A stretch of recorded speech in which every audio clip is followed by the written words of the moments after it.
Prabhas fans అందరూ కల్కి 2 కంటే కూడా ఎక్కువగా వెయిట్ చేస్తున్న ప్రాజెక్ట్ స్పిరిట్. ప్రభాస్ ను పవర్ఫుల్ పోలీస్ ఆఫీసర్గా ప్రాజెక్ట్ చేయనున్నాడు Sandeep Reddy Vanga. Cinema announcement time నుంచి మంచి హైప్ ఉంది ఈ సినిమాకి.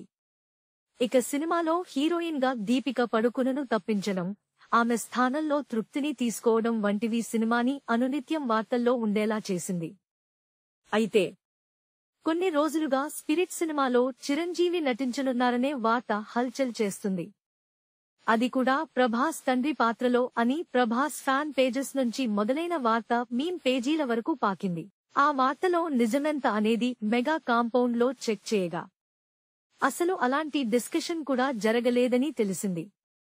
విషయం ఏంటంటే, ప్రభాస్ చిరంజీవి కాంబినేషన్లో అప్పట్లో నాగ్ అశ్విన్ ఒక సినిమా అనుకున్నాడు. అది వర్కౌట్ అవ్వలేదు.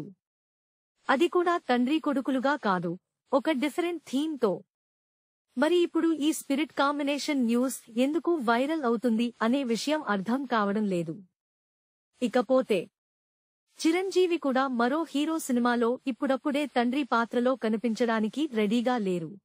Please subscribe BCN channel. Please subscribe BCN channel. ఇందులో మీకు కావాల్సిన అన్ని రకాల హంగులు ఉంటాయి. Hi, this is MM Sri Lanka. Please subscribe to BCN channel.